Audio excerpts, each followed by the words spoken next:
2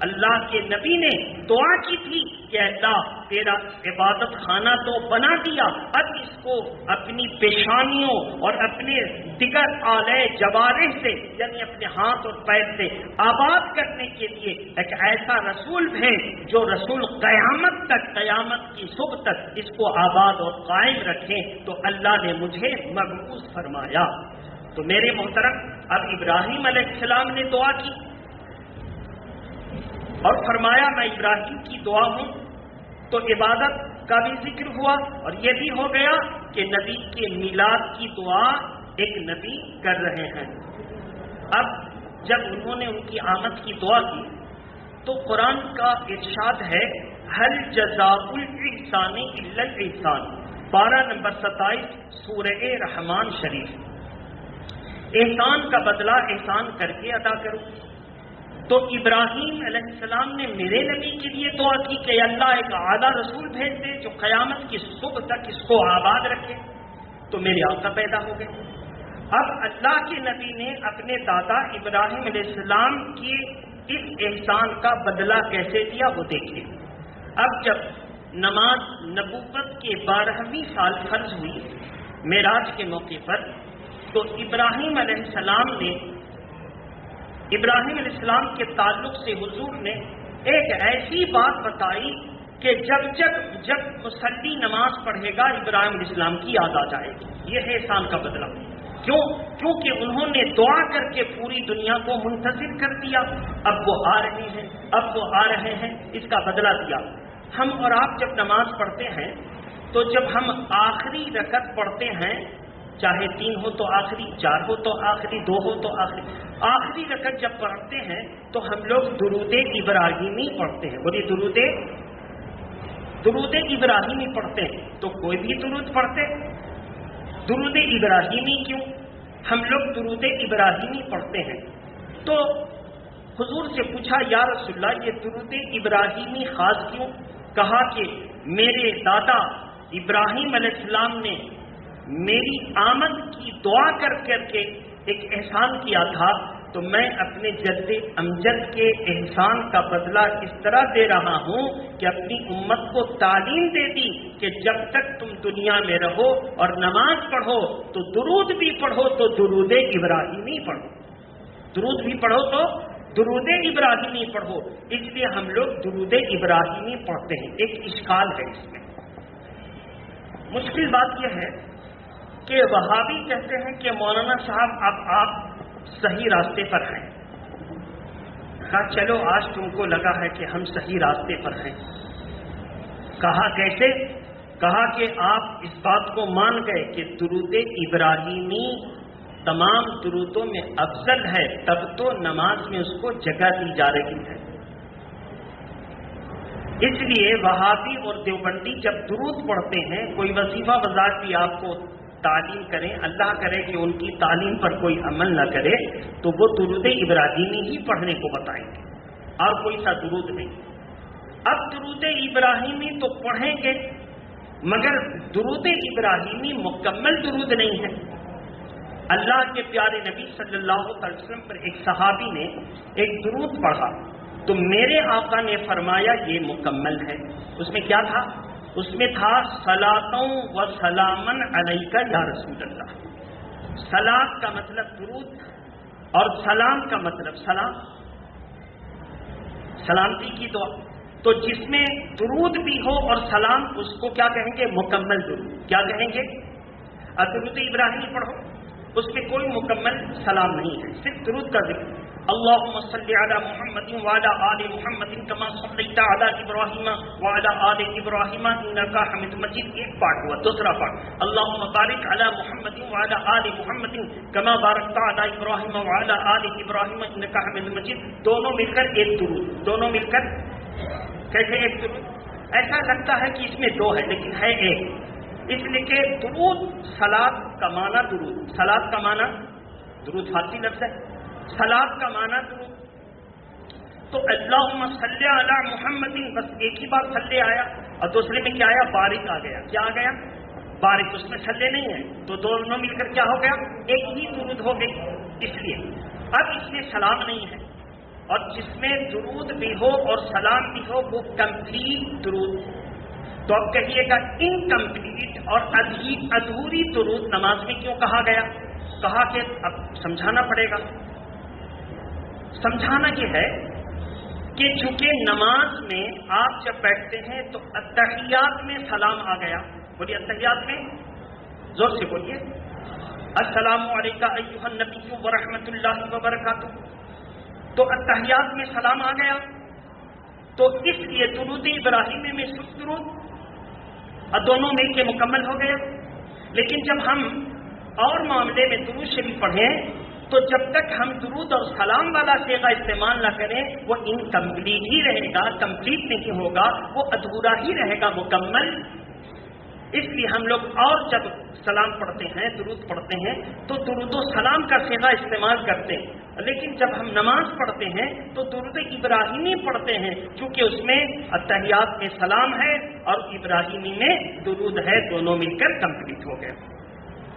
اچھا، سلام جب پڑھتے ہیں تو اس میں بھی ہمارے اور وہابیوں اور دیوبندیوں کی فکر میں فرق ہے. اور وہ کیسا فرق؟ ان کی کتابوں کو جب میں نے پڑھا تو کہا کہ جب تم التحیات پڑھو، تحیت کرو، تو اس میں نقل حکایت کرو. کیا کرو؟ نقل حکایت، یعنی خبر پڑھ دو. مثلا اللہ نے فرمایا التحیات پڑھو، حضور نے فرمایا التحیات پڑھو، تو تم التحیات پڑھ دو، بس بات ختم ہو گئی. لیکن اشعۃ اللمعات مشکات کی شرح لکھنے والے عبدالحق محدث دہلوی اعلیٰ حضرت کے دور سے بھی بہت پہلے کے عالم ہیں. انہوں نے حدیث پاک کی کتاب مشکات شریف کی شرح فارسی میں لکھی، اشعۃ اللمعات. اس کو میں نے دیکھا تو اس میں ملا کہ حضرت عبدالحق محدث دہلوی، جن کا مزار پرانوار قطب الدین بختیار کاکی کے مزار کے بغل کے راستے سے اندر گیا ہوا اور وہاں پر ہے وہ دہلی میں، تو انہوں نے فرمایا کہ کیسے پڑھا جائے درود. توجہ سے سنیے گا. کہا کہ جب تو التحیات پڑھ اور وہاں پہ اس صیغے پر پہنچ، صیغہ مانے سینٹینس، جملہ، اس صیغے پر پہنچ کہ جب تو کہہ السلام علیکہ ایھا النبی ورحمۃ اللہ وبرکاتہ، تو واقعہ کو نقل مت کرنا، انشاء کرنا. کیا کرنا؟ اس کو ہم ہلکا کر کے سمجھا دیں. ایک ہے کہ جو عبارت ہے وہ پڑھ کے نکل جاؤ، اور ایک ہے کہ نہیں، عبارت پڑھ کے نہیں نکلنا، تصور کرنا کہ یہ سلام ہم پیش کر رہے ہیں. کیا کرنا؟ تصور کرنا کہ ہم سلام پیش کر رہے ہیں. تو جب تم السلام علیکہ ایھا النبی پر پہنچو تو یہ تصور کرو کہ اللہ کے پیارے نبی سن رہے ہیں اور ہم ان کو سلام کر رہے ہیں. نماز میں پڑھتے دونوں ہیں بھائی، اہل سنت والے بھی پڑھتے ہیں، وہابی دیوبندی تبلیغی بھی پڑھتے ہیں، لیکن فکر الگ ہے، سوچ الگ ہے، خیال الگ ہے، نظر الگ ہے.